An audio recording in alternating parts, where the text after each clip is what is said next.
Hello everyone, algebraic identities step number 4। हमने अब से पहले तीन आइडेंटिटीज आपको करा दी हैं, जिसमें से a प्लस बी का होल स्क्वायर शायद आपको याद होगा, a माइनस बी का होल स्क्वायर ये भी याद होगा, a square minus b square. ठीक है, ये तीन फॉर्मूले हमने अब तक कर लिए, आइडेंटिटी कर ली है। इसी का फॉर्मूला था बेटा ये वाला कि a minus b a plus b. अब हमें क्या होगा, पहले तो इस प्रकार का सवाल था तो हम उत्तर इस प्रकार से लेके आया करते थे, आंसर जो था। ठीक है बेटा, अब हमें जो है क्वेश्चन इस फॉर्म में मिलेगा और आंसर इस फॉर्म में लेके आना होगा। देखिए किस तरीके से आइडेंटिटी बनेगी, a square minus b square. पहला सवाल देखिएगा क्या है, सवाल नंबर 1। क्वेश्चन 1 कहता है यदि आपके पास एक क्वेश्चन है कि a माइनस 2 और ब्रैकेट में है a प्लस 2, तो इसको आप किस तरीके से सॉल्व करेंगे। तो आप देखिएगा ये क्वेश्चन जो है, ये वाला जो क्वेश्चन है इस आइडेंटिटी से मैच कर रहा है। तो आप इसमें क्या करेंगे, जो पहले वाला नंबर है उसका स्क्वायर अलग कर लेंगे, माइनस जो नंबर 2 पे लिखा है उसका स्क्वायर अलग कर लेंगे। तो यहां पे आप देखेंगे कि a का तो स्क्वायर अलग हो जाएगा और माइनस 2 का स्क्वायर होता है 4। कर सकते हैं, बिल्कुल आराम से हो सकता है। क्वेश्चन नंबर 2 ये है आपका a minus 3 with in the bracket a plus 3, बिल्कुल आराम से हो जाएगा। क्वेश्चन नंबर 3, नंबर 3 में क्या है, नंबर 3 है बेटा 3x है, ये माइनस का 2 है और फिर अगले ही ब्रैकेट में 3x प्लस 2 है। क्या बेटा, ये 3x प्लस 2 है। अब इसको किस तरीके से आप सोल्व करेंगे ये देखिएगा। पहले आपको क्या करना होगा, नंबर 1 पे देखिए 3x है, यहां भी बेटा क्या है 3x है, यानी कि जो a की वैल्यू है जहां पे हमने a माना था वहां पे इस बार कितना है 3x है। तो आप 3x का स्क्वायर अलग कर दीजिएगा, माइनस 2 का स्क्वायर अलग कर दीजिएगा, बस इतना सा काम करना है। उसके बाद आप इनका स्क्वायर करेंगे, इसका स्क्वायर करेंगे बेटा 9x स्क्वायर होगा, 2 का स्क्वायर बता चुका हूं 4 होगा। लेकिन अगर सपोज करिए यहां पे ऑलरेडी 4 होता, ऐसा संभव है, ऐसा 4 हम कर सकते हैं। ठीक है बेटा, तो फिर यहां पे क्या होगा 4 का स्क्वायर, लेकिन 4 का स्क्वायर 4 नहीं होता है, 4 का स्क्वायर होता है, इसका मतलब है 4 इंटू 4, 4 4 जो होता है बेटा आपका 16। ठीक है, ये भी आप कर लेंगे आराम से। अब नंबर 4 ये है आपका 7x माइनस 1 और ये है 7x प्लस 1। इसको किस तरीके से आप सोल्व करेंगे ये देखिएगा। देखो ये ब्रैकेट बिल्कुल सेम है, बस एक में माइनस है और एक में क्या है प्लस है। बाकी जो वेरिएबल्स हैं कांस्टेंट वैल्यू सबके सब क्या आपके सेम है। तो आप 7x का स्क्वायर अलग करेंगे और 1 का स्क्वायर अलग करेंगे। ठीक है, आगे देखेंगे तो ये आपका 7 का स्क्वायर होता है बेटा 49, x का स्क्वायर x स्क्वायर हो जाएगा, माइनस हो जाएगा 1। नंबर 5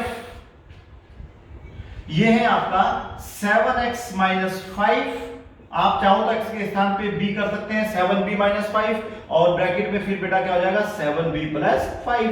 तो इस टाइप के सवाल जो होते हैं वो इस वाली आइडेंटिटी से मैच करते हैं। ठीक है, अब आप इन्हें नोट करेंगे, आगे चलते हैं इसी में। नंबर 5 हो गया ना। नंबर 6 देखिए, अब ये आप प्रैक्टिस के लिए अपने आप कर लेना। नंबर 6 में है बेटा x प्लस x अपॉन में 2, y अपॉन में 3 और ये अब हमें पता है कि अगर ये आपका बॉक्स में x अपॉन 2 है तो इसमें भी x अपॉन 2 होगा, माइनस के स्थान पे यहाँ प्लस होना चाहिए तो वो हो गया है और ये आपका सवाल। ठीक है, अब इसको सोल्व करने का तरीका देखिए। पहले आपको ये देखना है ये वाला इससे मैच कर रहा है, बिल्कुल कर रहा है, तो x अपॉन 2 का क्या करेंगे होल स्क्वायर, माइनस क्या करेंगे बेटा y अपॉन 3 का होल स्क्वायर।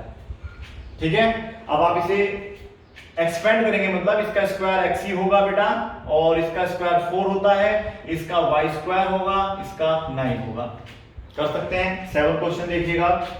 क्वेश्चन नंबर 7 में क्या है, 7 होगा अगर ऊपर 3x अपॉन 7 1 अपॉन 3 हो तो फिर आप सवाल को किस तरीके से करते हैं। 3x अपॉन 7 प्लस 1 अपॉन 3 है, ये कोई क्वेश्चन नहीं है, पहले प्लस हो सकता है बाद में माइनस, हमें इससे मतलब नहीं होगा बेटा। हमें ये देखना है कि जो ये बॉक्स है वो ही सेम ये होना चाहिए, इधर क्या होना चाहिए प्लस, इधर क्या होना चाहिए माइनस। चलिए क्या होगा बेटा, ये 3x अपॉन 7 का होल स्क्वायर अलग, 1 अपॉन 3 का होल स्क्वायर अलग। कुछ बच्चे जो है 3 सेम छोड़ देते हैं, 7 सेम छोड़ देते हैं और x का स्क्वायर कर देते हैं, वो तरीका गलत है। आपको 3 का स्क्वायर अलग करना होगा बेटा, वो 9 होता है, x का अलग करना होगा, स्क्वायर होगा वो x स्क्वायर, और बेटा 7 का होता है 49, ठीक है। और यहां से देखिएगा 1 का स्क्वायर 1, 3 3 जा होते हैं 9।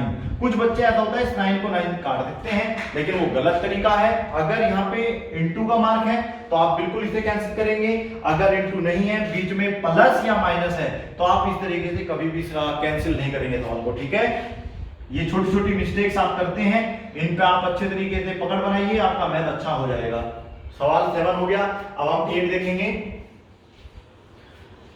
क्वेश्चन नंबर 8 में क्या होगा, देखिए अगर यहां पर a b -2 हो और यहां पर a b +2 हो तो आप इसे सॉल्व कर सकते हैं, बिल्कुल आराम से कर सकते हैं। नंबर 10 है, ये है आपका x/5 - 1/2 और ये है बेटा आपका x/5 + 1/2 कर सकते हैं बिल्कुल। यहां पे देखिएगा अगर यही सवाल आपका इस तरीके से दिया हो 5a/3 - 2b/3, तो फिर अगला ब्रैकेट आपका होगा 5a/3 - 2b/3, ठीक है। इनको आप नोट करिए और प्रैक्टिस करिए। अब चलते हैं क्वेश्चन नंबर 12 के पास। हाँ, ये काफी इजी लग रहे होंगे आपको, बिल्कुल सिंपल सवाल होते हैं, इजी, ये इसमें कोई दोहराई नहीं है। नंबर 12, जिस भी प्रकार के क्वेश्चन आपको बुक में मिलेंगे इस प्रकार के मिल जाते हैं, x - 1 x +1, आप हमेशा वहां पे गलती करते हैं, तो ये गलतियां ना करें। आपको अगर प्लस माइनस मिल रहा है, ब्रैकेट मिल रहा है और बीच में मल्टीप्लाई का साइन है, ठीक है बेटा, अगर कोई भी साइन नहीं लगा तो उसे मल्टीप्लाई समझा जाता है। कभी कभी यहाँ पे प्लस माइनस हो तो फिर उसका तरीका अपना अलग रहेगा, ठीक है बेटा, इस तरीके से नहीं होगा। ये x का स्क्वायर क्या होगा आपका अलग, -1 का स्क्वायर अलग, अब आपका ये हो जाएगा बेटा x² - 1। ये 12 क्वेश्चन आपका हो गया। नंबर 13, ये आपको खुद करना होगा, यानी कि y - 1 और y +1, ये होते हैं, आप इनमें मिस्टेक्स करते हैं। और a - 1 कर लो इसको और इसको कर लीजिएगा a +1, ये भी हो जाएगा आपका। 15 में देखिएगा क्या आप इस टाइप का सवाल कर सकते हैं, अगर √3 - 1 हो और ब्रैकेट में √3 +1 हो तो कर सकते हैं क्या, देखें करके एक बार, चलो ट्राई मारते हैं। मैं अपने पास से क्वेश्चन करता हूं अलग से रूट वाला। ये है आपका सपोज करो नंबर 16, अगर √2 हो -1 हो और √2 + 1 हो तो किस तरीके से हम करेंगे, ठीक है। देखिएगा यहाँ पे आप लोग √2 का होल स्क्वायर अलग कर सकते हैं, -1 का होल स्क्वायर अलग कर सकते हैं। ये ध्यान रखना है आपको हमेशा कि अगर स्क्वायर रूट हो और ऊपर स्क्वायर तो वो हमेशा कैंसिल हो जाते हैं बेटा। 2 1 का स्क्वायर 1, 2 में से 1 सब्ट्रैक्ट हो रहा है तो आप उसे सब्ट्रैक्ट कर सकते हैं तो 1 आ जाएगा। तो इस तरीके से भी आप सवाल बना सकते हैं। नंबर 17 देखिएगा, नंबर 17 में होगा,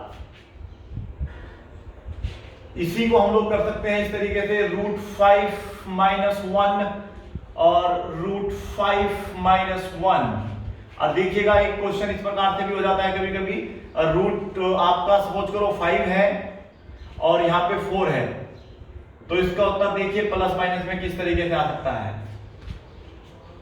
इसमें आप लोगों को करना होगा √5 का होल स्क्वायर - 4 का होल स्क्वायर, ये तो इससे कैंसिल हो जाएगा, लेकिन बेटा 4 का स्क्वायर होता है 16। और अब आप देखिएगा कि प्लस के 5 है और माइनस के 16 है, तो माइनस के जब ज्यादा होते हैं तो वैल्यू भी आपकी माइनस में ही आएगी। तो ये हुआ क्वेश्चन नंबर 19 आपका। अगर इसमें हम कर देते हैं √7 - 5, इसका अब जब आंसर लेंगे तो वो रिलेटिव में माइनस में ही आएगा। और नंबर 20 आप सवाल देखिएगा, अगर मैं 2√3 - 4 कर देता हूं और यहां भी बेटा 2√3 + 4 कर देता हूं तो देखिएगा आंसर क्या आएगा। क्या आप इस सवाल को कर सकते हैं, शायद नहीं कर सकते। तो फिर देखिएगा मैं आपको इसी टाइप का एक और सवाल करके दिखा देता हूं, इसे आप नोट कर लीजिएगा। 21 देखिएगा, अगर ये है 3√2 - 1 है बेटा और ये 3√2 माइनस, चलो ऐसा कर लेते हैं, यहाँ भी 2 ही कर लेते हैं। तरीके समझिएगा, सवाल अगर आप तरीके से समझेंगे तो बिल्कुल समझ में आएगा 100%। ये है 3√2 का होल स्क्वायर अलग हो जाएगा, -2 का होल स्क्वायर अलग हो जाएगा। उम्मीद है तो आपको करना आने लगा होगा। सोल्व कैसे करना है ये देखिएगा। अब इसको दो बार लिखिएगा, 3√2 इंटू 3√2। इसी प्रकार से आप इसको भी दो बार लिखिएगा। तो इसमें क्या होता है बेटा, इसकी तो अलग मल्टीप्लाई जाएगी, 3 3 जा 9। और ये याद रखना है, अगर हम लोग √2 की गुना √2 में करेंगे तो वैल्यू हमारी 2 आएगी। ठीक है, अगर आपको पता है तो बिल्कुल ठीक है, और अगर नहीं पता है तो फिर बात हो जाएगी गड़बड़ में। तो आप देख लीजिएगा, √2 की मल्टीप्लाई √2 में करने पर 2 आता है, √3 की मल्टीप्लाई √3 में करने पर 3 आता है, √5 की मल्टीप्लाई √5 में या 4 में जिसमें भी करोगे 5 ही आएगा। लेकिन अगर ये अलग है और ये अलग है तो बेटा फिर रूट नहीं हटेगा, रूट सेम रहेगा, बस अंदर अंदर गुना हो जाएगी। अगर इस तरीके से भी होगा तब भी स्क्वायर रूट नहीं हटेगा, आपका ये 12 हो जाएगा। समझे? तो अब ये तो देखिए इससे मैच करना है ना बेटा, तो 2 हो जाएगा। तो इन दोनों के स्थान पे आ जाएगा 2 और 9 2 हो जाएगा बेटा 18, -2 2 हो जाएगा 4। 18 में से 4 सब्ट्रैक्ट करेंगे बचेगा 14।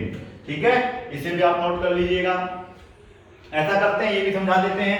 अगर आप 2√3 की गुना 2√3 में करेंगे तो वैल्यू क्या आएगी बेटा, बाहर जो लिखा है 2 2 जा 4 अलग हो जाएगा, और इसकी मल्टीप्लाई करेंगे तो 3 और 4 3 जा होता है बेटा 12। तो ये